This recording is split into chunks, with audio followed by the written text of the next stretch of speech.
वस्सलातु वस्सलामु अला रसूलिहिल करीम अम्मा बाद फ़अऊज़ु बिल्लाहि मिनश शैतानिर रजीम बिस्मिल्लाहिर रहमानिर रहीम वज़्कुर इस्मा रब्बिक वतबत्तल इलैहि तब्तीला। वक़ाल अल्लाहु तबारक व तआला फ़ी मक़ामिन आख़र या अय्युहल्लज़ीना आमनू उज़्कुरुल्लाह ज़िक्रन कसीरा। सदक़ल्लाहुल अज़ीम। वक़ाल रसूलुल्लाहि सल्लल्लाहु अलैहि वसल्लम इन्ना लिकुल्लि शैइन सक़ालह व सक़ालतुल क़ुलूबि ज़िक्रुल्लाह औ कमा क़ाल नबिय्यु सल्लल्लाहु अलैहि वसल्लम रवाहुल बैहक़ी। वक़ाल नबिय्यु सल्लल्लाहु अलैहि वसल्लम व अक्थिरू मिन क़ौलि ला इलाहा इल्लल्लाह औ कमा क़ाल नबिय्यु सल्लल्लाहु अलैहि वसल्लम। मेरे मोहतरम भाइयों, बुज़ुर्गों और दोस्तों, बहुत मुबारक है ये मजलिस, इसलिए कि इस मजलिस में अल्लाह को याद किया जाएगा, अल्लाह का ज़िक्र होगा, अल्लाह का तज़किरा होगा।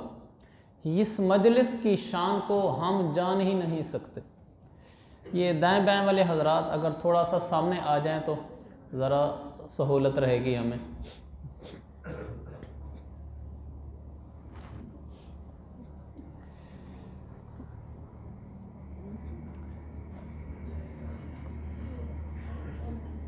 जब सामने वाली जगह फुल हो जाए फिर दाएं बाएं आ जाए। मैं अर्ज़ करना चाह रहा था कि अल्लाह का बड़ा शुक्र है कि उसने हमें ये मजलिस अता फरमाई, और इस मजलिस की अज़मत दुनिया वाले जानते ही नहीं, बयान भी नहीं कर सकते।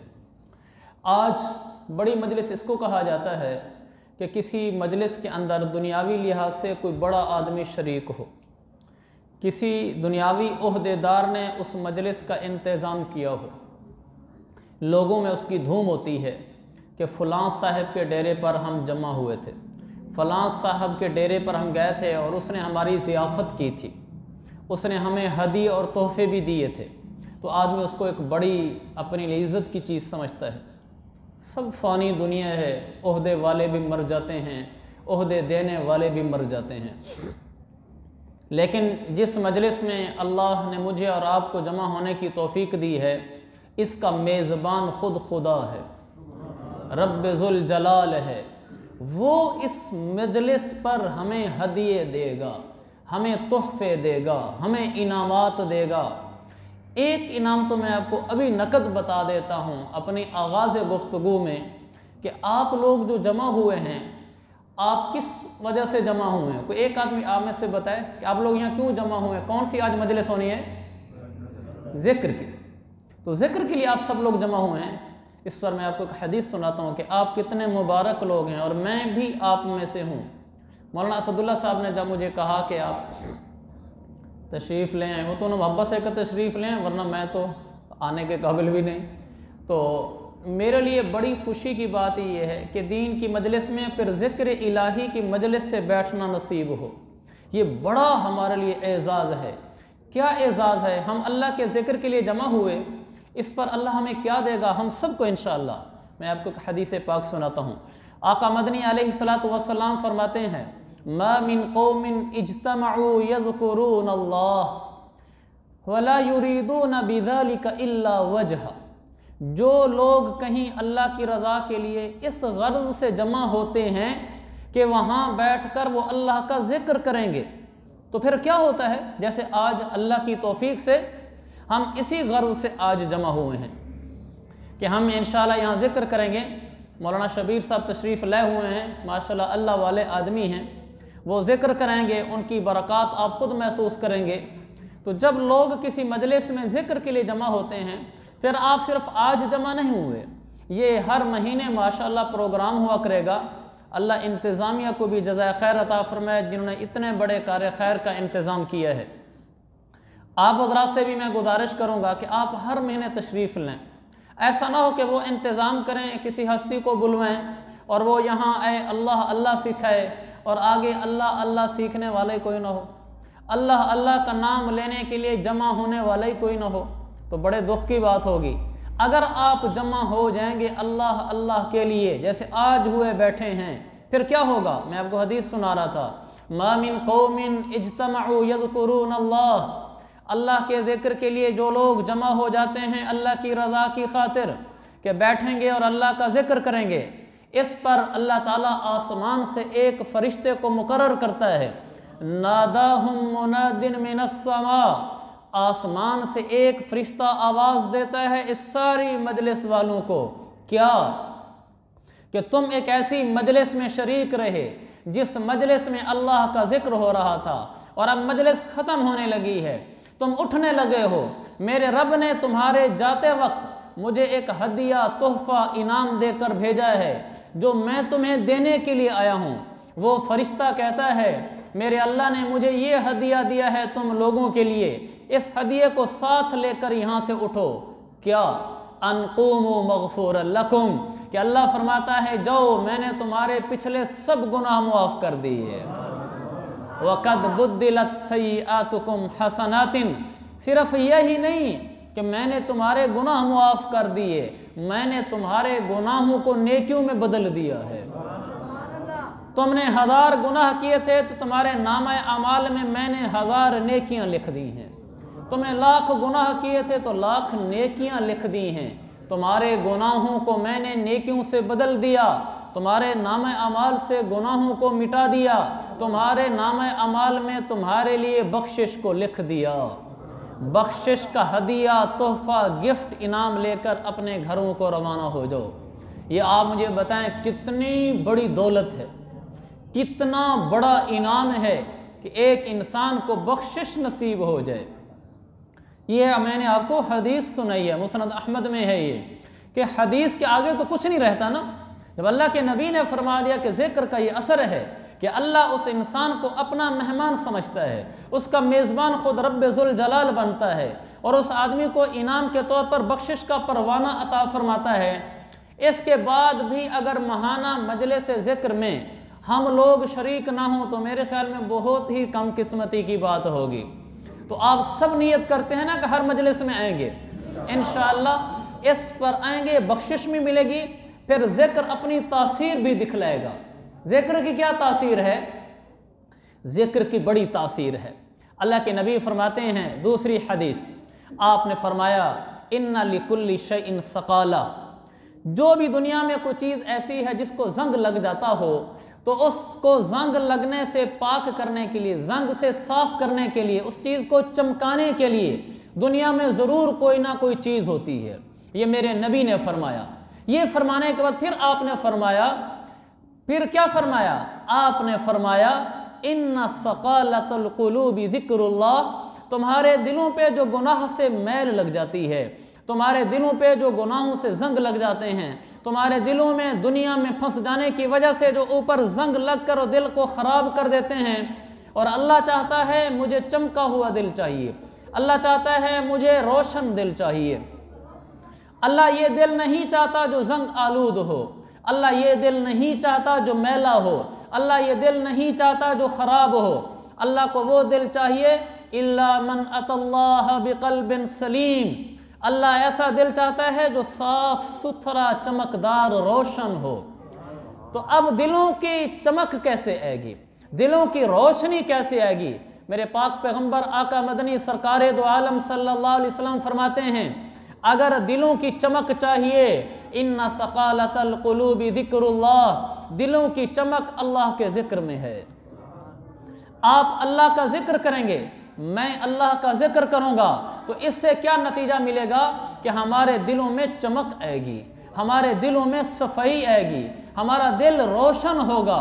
जब ये साफ़ सुथरा दिल लेकर अल्लाह के पास पहुँचेंगे, अल्लाह ने फरमाया इल्ला मन अतल्लाह बिक़ल्बिन सलीम, हाँ यही साफ़ सुथरा दिल तो मैंने मांगा था और तुम वही दिल लेकर आए हो, लिहाजा क्या है, तुम्हें जन्नत मुबारक हो। तो मेरे भाइयों, ये दिलों को साफ करने की मजलिस है, दिलों के जंग उतारने की मजलिस है, दिलों को चमकाने की मजलिस है, दिलों को रोशन करने की मजलिस है। ये इस ज़िक्र का खासा है। और फिर इस ज़िक्र के अंदर इंसान को और क्या मिलता है? अल्लाह की रहमत उतरती है। जो लोग कहीं जमा हो जाते हैं अल्लाह की याद के लिए, उन पर अल्लाह की रहमत उतरती है, फरिश्ते उनको ढांप लेते हैं, और जो अल्लाह की याद के लिए इकट्ठे हुए बैठे होते हैं, तो एक फरिश्ता आकर ये ऐलान भी करता है कि अल्लाह ताला ने तुम सबके गुनाह मुआफ़ कर दिए। तो ये फरिश्ता कहता है अल्लाह से कि अल्लाह आपने इन सब लोगों के गुनाह मुआफ़ कर दिए। इनमें से एक आदमी तो ऐसा भी था जो इस मजलिस का शरीक नहीं था, वो जिक्र करने नहीं आया था। मसलन मजलिस की जिक्र की मजलिस लगी हुई है, वो पीछे से आया, उसने किसी से पूछना था जी वो घर की चाबी कहाँ है, फलानी चीज़ कहाँ है, वो अपने किसी काम से आया, थोड़ी देर बैठा, चलो मजलिस ख़त्म होगी फिर उठ के चला जाऊँगा। वो इनके साथ जिक्र की नीयत से नहीं आया, लेकिन इन जिक्र वालों के साथ बैठ गया। तो अल्लाह ताला से वो फरिश्ता कहता है कि अल्लाह एक आदमी ऐसा था जो इस मजलिस में इस नीयत से आया ही नहीं था जिस नीयत से लोग बैठे थे। अल्लाह ताला फरमाता है मेरा फरिश्ता जा उनको बता ला यश्का जलीसुहुम, मैंने उसको भी महरूम नहीं किया, उसको भी मैंने बख्शिश का परवाना दे दिया है। क्यों? इसलिए कि अल्लाह वालों के साथ बैठा, वो जिक्र वालों के साथ बैठा, उनकी सोहबत में बैठा, उनकी मजलिस में बैठा। अल्लाह वालों के साथ मोहब्बत हो जाए, जिक्र वालों के साथ मोहब्बत हो जाए, जिक्र वालों के साथ ताल्लुक़ हो जाए, ये दुनिया में भी काम देता है और आखिरत में भी काम देता है। आपने असहाब कहफ का किस्सा सुना होगा, लंबा किस्सा, अगर उसको मैं सुनाऊँ तो इशा की नमाज देर से पढ़ेंगे फिर आज हम इंशाअल्लाह। तो इसलिए मैं वो किस्सा नहीं सुनाता आपको, मैं आपको किस्से का एक वाक़या सुनाता हूँ जो अल्लामा मज़हरी ने तफसीरुल मज़हरी में लिखा है काब अखबार के हवाले से, कि वो जो नौजवान थे असहाब कहफ के किस्से में, किस्से का खुलासा ये है, एक बादशाह था, काफिर था, बुत परस्त था, उसने लोगों को कहा कि शिरक करो वरना तुम्हारी गर्दनें उड़ा दूंगा। 7 नौजवान थे जो अड़ गए थे कि हमने गर्दन नहीं झुकानी, गैरुल्लाह के आगे शिरक नहीं करना, तौहीद पे रहना है, भला ही हमारी गर्दन उड़ा दे। बादशाह ने कहा कि मैं अगले शहर जा रहा हूँ, वापसी आने तक तुम्हें मोहलत देता हूँ, अगर तो तुम बुत परस्ती पर आ गए तो ठीक है, नहीं तो गर्दन उड़ा दूंगा, चंद दिन की मोहलत है। बादशाह चला गया। अब ये वहाँ से चुपके से जा रहे हैं, एक गार था ऊपर, उस गार के ऊपर अंदर पनाह लेने के लिए ये चुपके से जब जा रहे थे तो एक रेवड़ के पास से गुजरे, एक चरवाहा था, बकरियां चरा रहा था और उनके साथ एक कुत्ता खड़ा था। ये जब जाने लगे तो वो कुत्ता साथ हो लिया, ये घबरा गए कि कुत्ता हमारे साथ जाएगा तो कल इनका मालिक चरवाहा कुत्ते को ढूंढेगा, वो हमारा पीछा करेगा, हम पकड़े जाएंगे। तो ये कुत्ते को हटाने लगे। हज़रत काब अखबार फरमाते हैं जब इन्होंने दूसरी तीसरी दफ़ा कुत्ते को हटाया तो रब्बे ज़ुल जलाल ने जो हर चीज़ पे मुकम्मल कुदरत रखता है, उसने कुत्ते को ज़बान अता फरमा दी।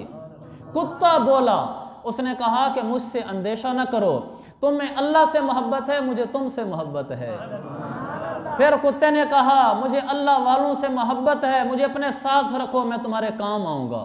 उन्होंने फिर उसको साथ रख दिया, वो अंदर गार में छुप गए। वकल्बुहुम बासितुन ज़िराइहि बिलवसीद, सूरह काफ में आता है कुत्ता उस गार के बाहर उनकी चौकीदारी में बैठ गया। यहाँ पर मुफस्सिरीन लिखते हैं कि इस कुत्ते जैसी गंदी मखलूक का तज़किरा अल्लाह ने कुरान के वस्त में किया, दरमियान कुरान में किया और कुरान के मुफस्सल किस्से में किया और अल्लाह वालों के तज़किरे के साथ जिक्र किया, इसलिए कि कुत्ते को अल्लाह वालों की सोहबत नसीब हो गई थी, वो अल्लाह वालों के साथ बैठ गया था, तो अल्लाह ने उसका जिक्र कुरान में किया है। मेरे भाइयों, मैं और आप हम सब अपने अमाल के लिहाज से हम कुत्ते से भी गलीज़ हैं, हमारी कोई हैसियत और औकात नहीं है। अगर हम इन अल्लाह वालों के साथ बैठ जाएंगे तो इनके साथ कुछ बैठ कर अल्लाह अल्लाह कर लेंगे, अल्लाह वालों से मोहब्बत हो जाएगी। मुझे रब्बे ज़ुल जलाल से पूरी उम्मीद है जब ये अल्लाह वाले जन्नत में जा रहे होंगे, इंशाअल्लाह इन अल्लाह वालों के साथ अल्लाह हमें भी ले जाएगा।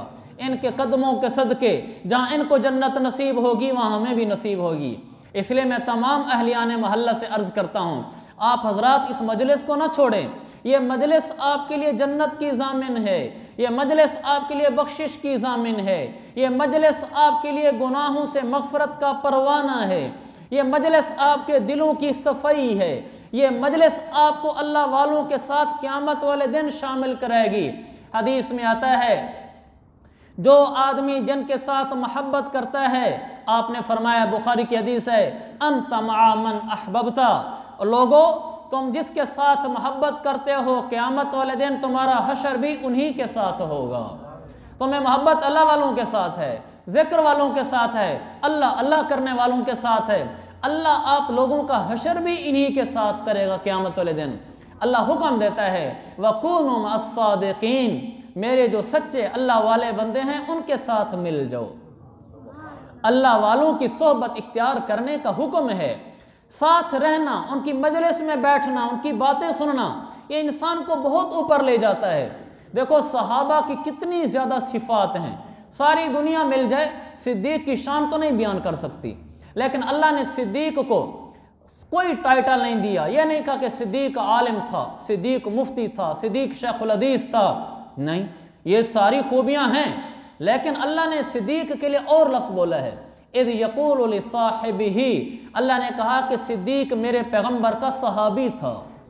सहाबी क्यों कहा है? सहाबी का लफ्ज़ सोहबत से है। सोहबत कहते हैं किसी के साथ बैठना, उठना, उनके साथ मिल जाना। अल्लाह के नबी की सोहबत में सिद्दीक़ रहे, अल्लाह ने सबसे बड़ा टाइटल सोहबत का सहाबी होने का दिया।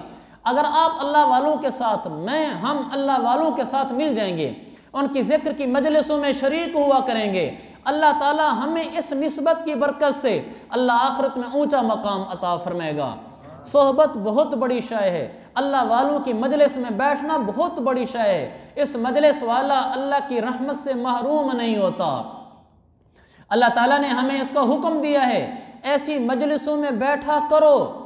कुरान वस्बिर नफ्सक मअल्लज़ीना यदऊना रब्बहुम बिलगदाति वल अशिय्यि युरीदूना वजहा, लोगों अपने आप को ज़बरदस्ती बिठाओ, वस्बिर, अपने आप को ज़बरदस्ती बिठाओ उन लोगों के साथ जो सुबह और शाम अल्लाह को पुकारते हैं, अल्लाह को पुकारते हैं, अल्लाह का नाम लेते हैं, अल्लाह को याद करते हैं, रब की रज़ा के तलबगार होते हैं। ये जो लोग अपने रब को पुकार रहे होते हैं, जाओ अपने आप को वहीं बिठाओ उनके साथ।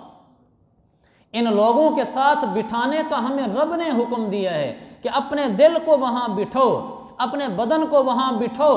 यहाँ अल्लाह ने यह नहीं कहा कि आप इन लोगों के साथ जाकर बैठो, ये नहीं कहा, उसकी तो अरबी है वजलिस, तो होना चाहिए था वजलिस मअल्लज़ीना यदऊना रब्बहुम, जो लोग सुबह शाम अल्लाह को पुकारते हैं उनके साथ बैठा करो, ऐसे नहीं कहा अपने आप को ज़बरदस्ती बिठाओ, अपने आप को रोक के रखो। दिल उठने को चाहेगा तुम ना उठना, वस्बिर नफ्सका, अपने आप को रोक के रखो, इसलिए कि जहाँ अल्लाह की याद होती है वहाँ शैतान की ताकत भी तेज़ होती है, उसकी भी पूरी कोशिश होती है कि ये अल्लाह की याद की मजलिस है, ज़िक्र इलाही की मजलिस है, कोई इसको ऐसा चकम्मा दूं, ऐसा बहाना इसके दिल में डालूं, ये कहे आज तबीयत ठीक नहीं है, ये कहे आज दिल नहीं कर रहा, ये कोई और बात कहे और मैं इसको यहाँ से उठा के ले जाऊं, उसकी पूरी कोशिश होती है कि ज़िक्र की मजलिस में इंसान ना आए।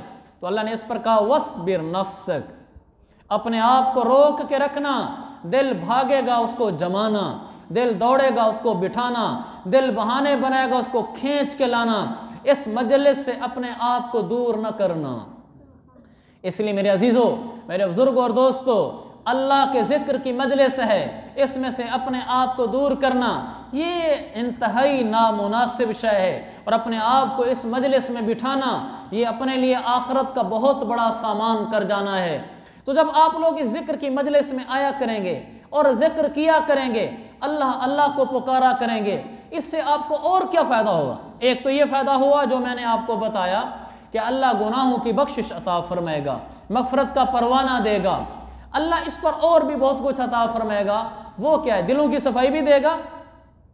और ये है कि जब इंसान अल्लाह अल्लाह पुकारता है, ला इलाहा इल्लल्लाह की रट लगाता है, अल्लाह अल्लाह की ज़रबें लगाता है, इस मौके पर फिर अल्लाह अपने इनामात भी देता है। अल्लाह अल्लाह की आवाज़ लगाना बेफ़ायदा नहीं है।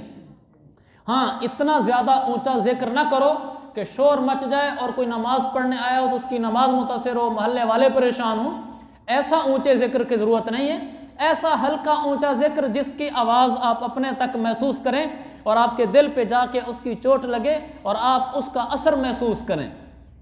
जब इंसान अल्लाह अल्लाह करता है फिर अल्लाह अपनी रहमतों का फैज़ान फरमाता है। फिर दीनदार तबके के लिए ख़ास तौर पे, हम सारे दीनदार हैं, जो नमाज़ पढ़ता है वो दीनदार है, जो तिलावत करता है वो दीनदार है। जब इंसान दीन पे चलना शुरू होता है, शैतान के दो हमले सबसे ज़्यादा मजबूत हैं, जो उसकी सारी नमाज़ों तिलावतों को ऐसे मट्टी की तरह उड़ा देते हैं। वो है तकब्बुर और वो है रियाकारी, कि इंसान के अंदर बड़ाई आना शुरू हो जाती है। मैं बड़ा आदमी हूँ, आलिम है तो उसके लिहाज से बड़ाई आती है, तिलावत वाला है, तहज्जुद वाला है तो उसके लिहाज से आती है, दाढ़ी रखी है तो उसके लिहाज से आती है, कोई मस्जिद मदरसे के साथ मुंसलिक है उसके लिहाज से आती है, अगर तिलावत करता है तो उसके लिहाज से आती है। दिल में ये शरारत ज़रूर आती है शैतान की तरफ से, तू बड़ा आदमी है, या उसके दिल में कभी रियाकारियाँ डालना शुरू कर देता है, लोग मुझे अच्छा कहें, लोग मेरी तारीफ़ करें। तो ये जो तकब्बुर और रियाकारी है, इसका तोड़ अल्लाह ने जिक्र में रखा है। जब इंसान अल्लाह अल्लाह की ज़रब लगाता है, ला इलाहा इल्लल्लाह की ज़रब लगाता है, ला इलाहा इल्लल्लाह को बार बार बोलता है, अल्लाह इसके दिल में इखलास पैदा कर देता है। आपने देखा नहीं, जितनी सूरतें हैं कुरान की, सारी सूरतें ऐसी हैं कि सूरत का जो नाम है वही लफ्ज़ उस सूरत के अंदर लिखा हुआ है। मसलन हम देखते हैं ना, सूरतुल नास है तो शुरू में नास का लफ्ज़ है, सूरतुल फलक है तो फलक का लफ्ज़ है। ऐसे ही आप सारी सूरतें उठाते जाएं, कुल सूरतुल काफिरून है तो काफिरून का लफ्ज़ है, सूरतुल आराफ है तो आराफ का लफ्ज़ है, सूरतुल कहफ है तो अंदर कहफ का लफ्ज़ है। जितनी सूरतें हैं, सूरत का नाम रखा गया है एक लफ्ज़ उठाकर जो लफ्ज़ उस सूरत के अंदर था। लेकिन एक सूरत ऐसी है कि जिस सूरत का नाम रखा गया लेकिन वो लफ्ज़ उसके अंदर नहीं है, वो सूरत इखलास है। कुल हुवल्लाहु अहद, अल्लाह का तज़किरा है, अल्लाहु समद, अल्लाह का तज़किरा है, लम यलिद वलम यूलद, अरबी ग्रामर के लिहाज से अल्लाह का तज़किरा है, वलम यकुल्लहु कुफुवन अहद, अरबी ग्रामर के लिहाज से इसमें अल्लाह का तज़किरा है। ये वो सूरत है जिसमें इंसान हर दफ़ा अल्लाह अल्लाह अल्लाह बोलता है। तो चूँकि अल्लाह अल्लाह बोलता है और अल्लाह अल्लाह बोलने की खासियत ये है कि इंसान के दिल में इखलास उतरता है, अल्लाह ने सूरत का नाम सूरह इखलास रख दिया है। ये पैगाम देने के लिए, ये दर्स देने के लिए कि जो अल्लाह अल्लाह बोलेगा, ला इलाहा इल्लल्लाह बोलेगा, अल्लाहू बोलेगा, उस आदमी के दिल में फिर अल्लाह उतरेगा, फिर उसके दिल में इखलास उतरेगा, फिर उसके दिल से रियाकारी निकलेगी। ये खासियत है ला इलाहा इल्लल्लाह की। इसीलिए इस कलमे को भी कलिमतुल इखलास कहा जाता है कि जितनी ला इलाहा इल्लल्लाह को बोलोगे उतना इखलास अंदर उतरेगा। मैं ये दीनी तबके वाले लोगों को भी कहता हूँ, जिस मजलिस में हैं, इमाम हैं, ख़तीब हैं, उलमा हैं, रोज़ाना कम अज़ कम 15 मिनट का कह रहा हूँ, कम अज़ कम 15 मिनट निकाल कर तन्हाई में बैठ कर ला इलाहा इल्लल्लाह का जिक्र ज़रूर किया करें। सिर्फ एक दफ़ा ला इलाहा इल्लल्लाह की तस्बीह सुबह कर लेना, एक दफ़ा ला इलाहा की तस्बीह शाम को कर लेना, जो हमारे यहाँ दीनी तबके में राइज है। ये सवाब और बरकत की चीज़ है, इससे दिल की काया पलटे, ये नहीं होता। आप देखते नहीं कि बाद दफ़ा एक आदमी को कई साल हो गए हैं तस्बीहात करते हुए, लेकिन दिल की दुनिया जहाँ थी वहीं है। दिल क्यों नहीं बदला? कि इसने दिल को अल्लाह अल्लाह पे लगाया नहीं है। मेरे शेख ने मुझे कहा कि कम अज़ कम रोज़ाना 15 मिनट ला इलाहा इल्लल्लाह का जिक्र किया करो, ला इलाहा इल्लल्लाह, ला इलाहा इल्लल्लाह, घड़ी देख कर, तन्हाई के अंदर, कोई ना हो वहाँ। अगर रोज़ाना आप ला इलाहा इल्लल्लाह का जिक्र करना शुरू कर दें, आप एक अरसा तक, 4 महीने तक कम अज़ कम जिक्र करके देख लें, आपको अगर अपने दिल की दुनिया में इखलास की सतह बुलंद होती हुई नज़र ना आए तो मेरा नाम बदल देना। इसलिए कि अल्लाह ने सूरत का नाम सूरह इखलास रखा है और कलमे का नाम गालिबन हदीस में इसका नाम कलिमतुल इखलास रखा है। आखिर कोई वजह तो है कि अफजल ज़िक्र ला इलाहा इल्लल्लाह कहा है मेरे पैगम्बर ने हदीस में कि दुनिया में जितने ज़िक्र हैं सबसे ऊँचा ज़िक्र ला इलाहा इल्लल्लाह है। ला इलाहा इल्लल्लाह जब इंसान बोलता है तो फिर दिल की दुनिया बदलती है, शैतान यहाँ से भागता है, इखलास यहाँ दौड़ कर आता है। ये ला इलाहा इल्लल्लाह की खासियत है। लिहाजा मैं अपने समेत सबसे कहता हूँ, ये तो मैंने कम से कम बताया आपको 15 मिनट, क्योंकि बाज़ दीनी तबके के लोग मसरूफियत का इजहार करते हैं, होती भी हैं बाज़ों को मसरूफियत। सारी मसरूफियतें साइड पे करो, अल्लाह की याद का वक्त अलग निकालो। अगर अल्लाह अल्लाह न किया, मैं उलमा से कहता हूँ, अगर अल्लाह अल्लाह न किया, सिर्फ बयानों में रहे, तकरीरों में रहे, कुरान पढ़ाने में रहे, नमाज पढ़ाने में रहे, जुम्मे के खुतबे देने में रहे, तसनीफ़ करने में रहे, उस लड़कों को किताबें पढ़ाने में रहे, अगर तन्हाइयों में बैठ के अल्लाह अल्लाह न किया, यही इमामत, यही खिताबत, यही तदरीस, यही तसनीफ़ दिल में रियाकारियाँ लाएगी, तकब्बुर लाएगी। और अगर आप अपना वक्त निकालेंगे फिर इखलास उतरेगा, फिर अल्लाह की रहमतें उतरेंगी। हम हजूर सल्लल्लाहु अलैहि वसल्लम से ज़्यादा बड़े तो दीन के मसरूफ़ लोग तो नहीं हैं, अल्लाह के नबी से ज़्यादा मसरूफ़ तो नहीं है कि जितने वो दीन के कामों में मसरूफ़ थे, उनको मेरे पैगम्बर ने, उनको मेरे रब ने क्या कहा?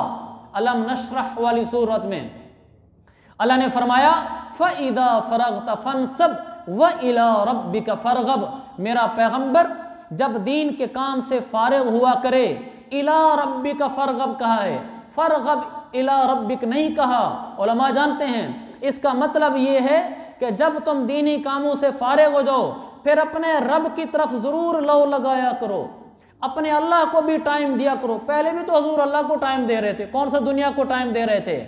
इस आयत का मतलब मुफस्सिरीन ने यह लिखा है, हत्ता कि खुद हज़रत तकी साहब ने आसान तर्जुमा कुरान में लिखा है कि जो आप इबादत करते हैं, लोगों को तबलीग करना या रसूल अल्लाह, लोगों को कुरान पढ़ के सुनाना, आप वो तो इबादतें हैं जलवत की, लोगों के सामने, मजमे के सामने। आप खलवत में भी मुझ रब की इबादत करने के लिए, मेरे साथ लौ लगाने के लिए टाइम निकाला करें।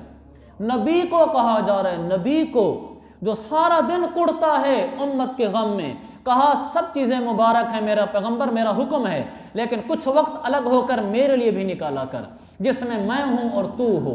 इसलिए शुरू में मेरे पैगंबर पर नमाज तहज्जुद की 1 साल तक फ़र्ज रही। आगे उलमा का इख्तिलाफ है, 1 साल तक तहज्जुद फ़र्ज रही कि आपने तहज्जुद में उठकर, और हुक्म था 1/3 रात से कम तहज्जुद नहीं पढ़ सकते। यानी अगर आपकी रात 12 घंटे की है तो या रसूल अल्लाह 4 घंटे तहज्जुद पढ़ें, 4 घंटे, इससे कम पढ़ने की इजाज़त नहीं थी। क्यों? आप तन्हाइयों में रब को पुकारें, तन्हाइयों में अल्लाह अल्लाह करें, फिर दिल की दुनिया वीरान जो अगर हो, पैगंबर की तो पहले आबाद होती है, हम जैसों की अगर वीरान भी हो तो अल्लाह आबाद कर देता है। तो ला इलाहा इल्लल्लाह का जिक्र बड़ी तासीर रखता है। और फिर ये जो जिक्र की मजलिस होगी, इसमें तो बहुत सारे उलमा होंगे, कराने वाले उलमा होंगे, अल्लाह वालों की जब एक मजलिस जमा हो जाती है तो इसकी बरक़ात बढ़ जाती हैं। देखें, इनफरादी नमाज पढ़ने का नहीं कहा गया, हमें कहा गया इज्तिमाई नमाज पढ़ो। नमाज तो इनफरादी इज्तिमाई एक जैसी होती है, ये नहीं कि इज्तिमाई पढ़ेंगे तो वो 4 रकात है, इनफरादी पढ़ेंगे तो 6 रकात है, ऐसा तो नहीं। नमाज तो एक जैसी है, लेकिन जो आदमी जमात के साथ आकर नमाज पढ़ता है तो सब की वजह से अल्लाह की तरफ से हर नमाजी पर रहमत उतरती है। अगर ये इनफरादी नमाज पढ़े तो वो रहमत नहीं उतरती जो इज्तिमाई नमाज की वजह से उतरती है। तन्हाइयों में, खलवतों में हमने अल्लाह का जिक्र करना है, लेकिन ये जो हल्का लगता है अल्लाह को याद करने का, इसमें अल्लाह वाले आते हैं, अल्लाह वाले जमा होते हैं, अल्लाह वाले जिक्र करवाते हैं, अल्लाह वाले यहाँ इकट्ठे होते हैं, इनकी बरकत से हर आदमी पर अल्लाह की खुसूसी रहमत उतरती है। इसलिए इन हल्कों को भी गनीमत समझो। मेरे पैगंबर ने फरमाया इज़ा मररतुम बिरियादिल जन्नति फरतऊ, जब देखो ऐसी जगह कि जन्नत के कुछ बागात हैं तो उनमें से अपना हिस्सा भी ले लिया करो। जन्नत के बागात दुनिया में कहाँ से आ गए? अल्लाह के नबी ने फरमाया जब जन्नत के बागों के करीब से गुजरो तो उसमें से अपना हिस्सा ले लिया करो। साहबा ने कहा या रसूल अल्लाह, दुनिया में जन्नत के बागात से क्या मुराद है? आपने फरमाया वही मजलिसें जहाँ जिक्र होता है, जिक्र के हल्के, जिक्र की मजलिसें, ये जन्नत के बागात ही तो हैं। यानी अगर आप यहाँ पहुँच गए तो गोया आप जन्नत के बागात में पहुँच गए। तो ये जो हल्का यहाँ लगता है, मजलिस यहाँ लगती है जिक्र की, ये हदीस की रूह से ऐसे है जैसे आप जन्नत के बाग में बैठे हुए हैं, इसलिए आप इसको बिल्कुल ना छोड़ें। तो मैं अर्ज़ कर रहा था, हमारे इस कलमा ला इलाहा इल्लल्लाह से, इस जिक्र से, जिक्र की मजालिस से एक इखलास पैदा होता है, दूसरा इससे तवाज़ो पैदा होती है। जितने अल्लाह वालों ने दिल में तवाज़ो पैदा की है, आप सब की तारीख़ उठा कर देख लें, सब साहिब निस्बत थे। आप बुज़ुर्गों का नाम लेना शुरू करें, मैं अभी भरे मजमे में कहता हूँ, आप हमारे अकाबिर में से नाम लेना शुरू करें जिन्होंने बड़ी सतह पर उम्मत की इस्लाह और हिदायत का काम अल्लाह ने उनसे लिया। आप नाम लेना शुरू करें और मुझे एक दिखलाएं जो साहिब निस्बत ना हो, यानी एक दिखलाएं जो जिक्र ना करता हो, एक दिखलाएं जो किसी अल्लाह वाले के कदमों में ना बैठा हो, एक दिखलाएं जो किसी अल्लाह वाले के पास जाकर अल्लाह अल्लाह ना सीखी हो।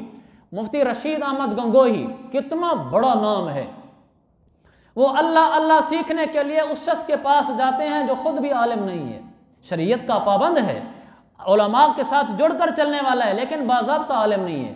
इमदादुल्लाह मुहाजिर मक्की रहमतुल्लाह अलैह, तो मौलाना रशीद अहमद गंगोही अल्लाह अल्लाह सीखने के लिए उनकी मजलिस में गए और उन्होंने अल्लाह अल्लाह सीखाई। मैं कह रहा था कि ज़िक्र की बरकत से जहाँ इखलास मिलता है वहाँ ज़िक्र की बरकत से तवाज़ो भी मिलती है। तो मौलाना रशीद अहमद गंगोही रहमतुल्लाह अलैह हाजी इमदादुल्लाह मुहाजिर मक्की की मजलिस में थे। दस्तरखान लगा हुआ था हाजी साहब के सामने, मुख्तलिफ किस्म के खाने लगे हुए थे। तो हज़रत इमदादुल्लाह मुहाजिर मक्की ने एक रोटी उठाई और एक प्लेट में कई किस्म के खाने थे, थोड़ी सी दाल डाली और रोटी और प्लेट ऐसे उठाकर मौलाना रशीद अहमद गंगोही को ऐसे पकड़ाई, कहा जा उधर दस्तरखान के कोने में बैठ के खा ले। तो वो जाकर बैठ गए।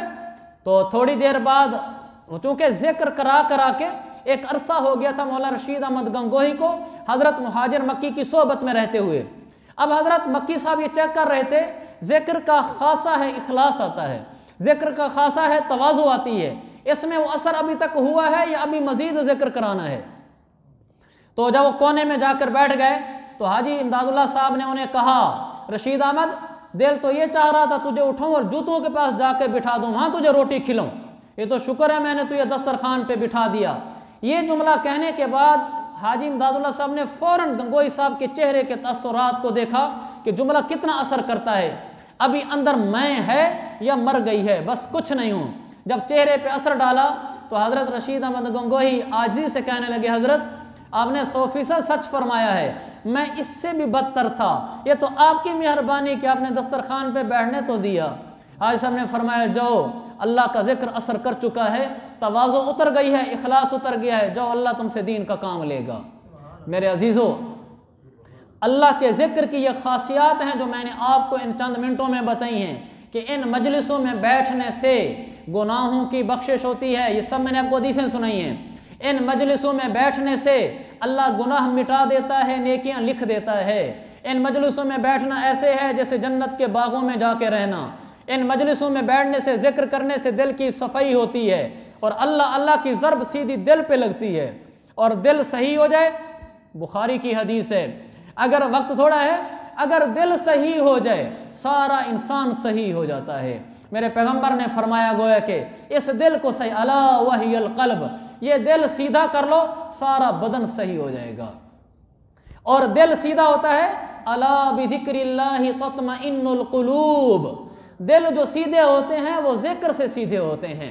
तो अगर हम यहाँ जिक्र करेंगे अल्लाह हमारा दिल सीधा करेगा, दिल चमकाएगा, दिल रोशन होगा। जब दिल रोशन होगा तो सर से लेकर पाँव तक पूरा बदन रोशन हो जाएगा। जब पूरा बदन रोशन हो जाएगा, इखलास भी मिलेगा, तवाज़ो भी मिलेगी, गुनाहों से नफरत भी होगा, का ताल्लुक़ को भी चाहने को दिल करेगा, दिल लपकेगा नेकियों की तरफ, गुनाहों से बिदकेगा और भागेगा। यह कुरान का खासा है कि वो हमें बताता है कि किस चीज़ में तुम्हारा फ़ायदा है। और कुरान ने खोल खोल कर जिक्र के बारे में कहा है, जिक्र करो, या अय्युहल्लज़ीना आमनू ज़्कुरुल्लाह ज़िक्रन कसीरा, ए ईमान वालो अल्लाह का जिक्र बहुत ज़्यादा किया करो। कहीं नहीं कहा कि नमाज बहुत ज़्यादा पढ़ा करो, कहीं नहीं कहा ज़कात बहुत ज़्यादा दिया करो, का जिक्र बहुत ज़्यादा किया करो। हत्ता कि मेरे पैगंबर ने फरमाया इतना ज़्यादा करो कि लोग तुम्हें मजनू कहने लगे, इतना जिक्र की कसरत कही गई है। इसलिए ये एक मुबारक मजलिस है जिसका इनेकाद हो रहा है और आज पहली मजलिस है। हज़रत मौलाना शबीर साहब दाऊद बरकातुम तशरीफ़ लाए हुए हैं। हमारे लिए सआदत की चीज़ है अल्लाह वालों का मजलिस में आना। आप हजरात इनसे इस्तेफ़ादा उठाएँ, आप हजरात इनकी मजलिस से अपने दिलों को मुनव्वर फरमाएँ। हम सबको अल्लाह कुरान की और हदीस की और ज़िक्र की बरक़ात नसीब फरमाए, मुझे भी नसीब फरमाए, आप हजरात को भी नसीब फरमाए। सारे बयान के बाद आखिर में मैं ये ज़रूर कहूँगा दो बातें।